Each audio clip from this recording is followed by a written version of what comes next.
ونحن حزب الله الحزب الإسلامي الشيعي الإمامي الاثنى عشري.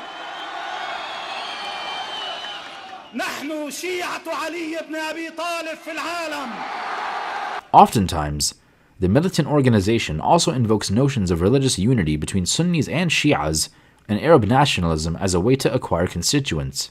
It is forbidden to insult the symbols of our Sunni brothers, and it is forbidden to accuse the wife of the Holy Prophet, may peace be upon him. Peace.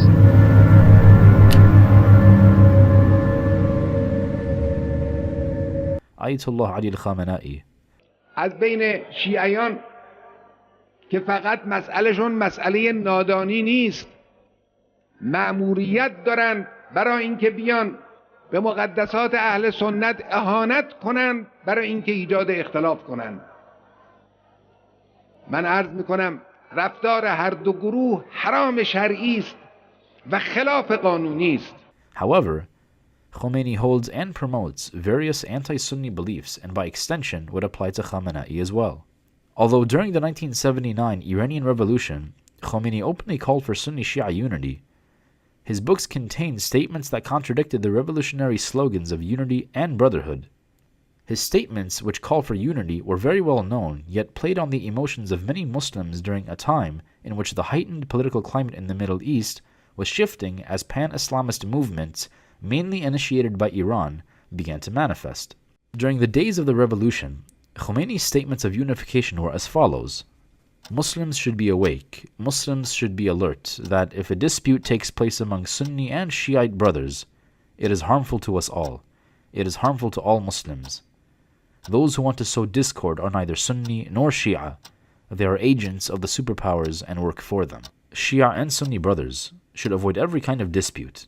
Today, discord among us will only benefit those who follow neither Shia nor Hanafi. They neither want this nor that to exist, and know the way to sow dispute between you and us. We must pay attention that we are all Muslims, and we all believe in the Quran. We all believe in Tawheed, and must work to serve the Quran and Tawheed. If the Muslims were a united single fist, none can rise up against them. Muslims are brothers, and will not be segregated by the pseudo-propaganda sponsored by corrupt elements. The source of this matter, that Shiites should be on one side and Sunni on the other, is on the one hand ignorance and on the other hand propaganda of the foreigners. Ayatollah Khomeini attempts to call for Sunni Shia unity, stating that Sunnis and Shias are brothers, and emphasizes the notion of unity by stating those who seek to sow discord belong to neither of the two sects, and goes on to invoke the Quran and Tawheed as two primary unifying factors between Sunnis and Shias. On the contrary, however, we have found statements which demonstrate a contradictory viewpoint about Sunnis held by Ayatollah Khomeini.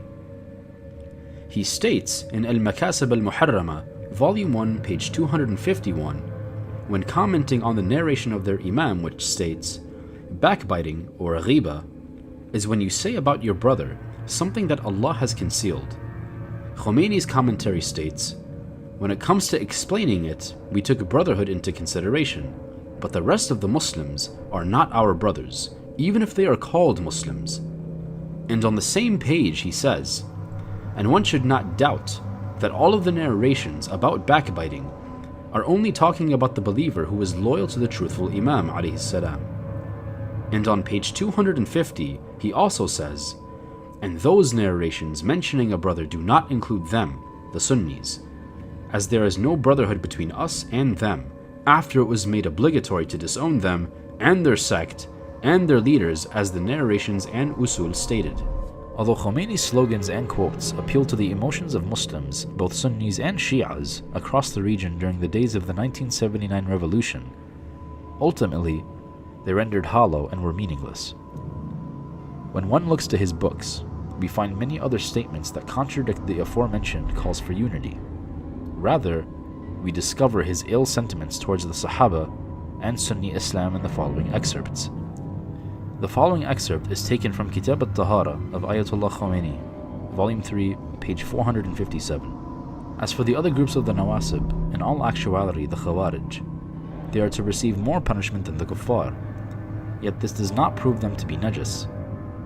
Hence, if a sultan makes khuruj of Amir al-Mu'mineen alayhi salam, not for religious reasons, rather for worldly reasons seeking power, or other motives, like Aisha, Zubayr, Talha, Muawiyah, and their likes, or if someone holds enmity or nasb towards him or of one of the 12 Imams alayhim salam, not due to religious reasons, rather because of his enmity towards the Quraysh, or Bani Hashim, or the Arabs, or because Ali killed one of his children or his father, apparently, none of those are necessarily considered najis from the apparent point of view, although in fact they are more impure than dogs and pigs.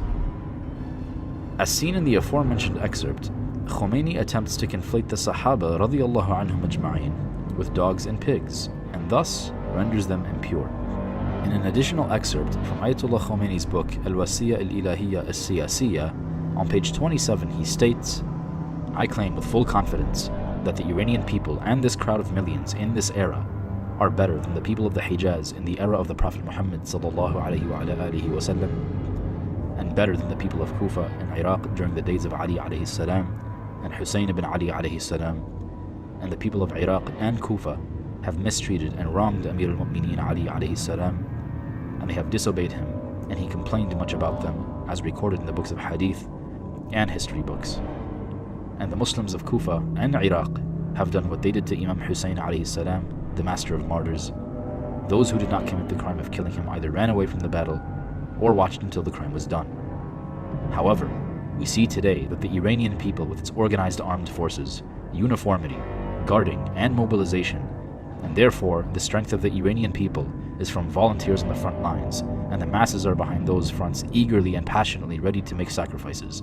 Additionally, Ayatollah Khomeini goes on to diminish the faith of Sunni Muslims by stating that the Iman of Sunni Muslims is invalid and incomplete due to their lack of belief in the concept of Imama and or Wilayah of Ali ibn Abi Talib radiyallahu anhu and his successors. Taken from the book Kitab Amali, written by Sheikh al-Tusi, with its isnad taken from Muhammad bin Muslim al-Thaqafi, he said, "I asked Abu Ja'far bin Ali alayhi salam about the saying of Allah subhanahu wa ta'ala, 'For God shall change the evil of such persons into good, and God is oft forgiving, most merciful,' from Surah Al-Furqan, verse 70. So the Imam alayhi salam said, 'The sinful believer shall be brought to judgment on that day. So Allah subhanahu wa ta'ala would be the one to judge him, and none of the people shall witness his judgment. Then Allah subhanahu wa ta'ala informs him of his sins, and when he admits to his sins, Allah subhanahu wa ta'ala would say to his writers, change them to rewards, hasanat, and show them to the people. Then the people will say, does this slave not have one sin? Then Allah subhanahu wa ta'ala orders that he be taken into Jannah. So this is the ta'wil, meaning of that verse, and it is exclusive for our Shii'ah. Imam Khumainy in his commentary on the hadith says, and it is well known that this matter is exclusive to the Shii'ah of the Ahl al-Bayt, and that it is forbidden for all those besides them. Because Iman, which does not take place except for believing in the Wilayah and or Imama of Ali and his pure and valuable successors alayhim salam. In fact, belief in Allah and His Messenger is not accepted unless it is accompanied by the belief in Wilayah. Furthermore, some may say that Sunnis and Shi'as should unite upon the most fundamental principles of the religion without invoking the conflicts that took place after the passing of Rasulullah sallallahu alaihi wasallam. Yet how are Sunnis able to unite with Shi'as, as Ayatollah Khomeini has major deficiencies even in one of the most fundamental aspects of the religion, prophethood and or messengership? If the aforementioned excerpts from Ayatollah Khomeini weren't already disturbing enough, he goes on to further undermine the da'wah efforts of Rasulullah sallallahu alaihi wasallam and deem them insufficient. In Kashf al-Asrar, Ayatollah Khomeini comments on the Quranic verse in which Allah subhanahu wa ta'ala states, اليوم أكملت لكم دينكم وأتممت عليكم نعمتي ورضيت لكم الإسلام دينا. This day I have perfected your religion for you, completed my favor upon you, and have chosen for you Islam as your religion. Ayatollah Khomeini goes on to say, and it is clear that if the Prophet ﷺ had delivered the message of Imamah as Allah ordered, and if he had placed some effort in this matter, many battles and conflicts would not have taken place in the Islamic world, nor would we have many differences in the usul and furu'ah of this religion.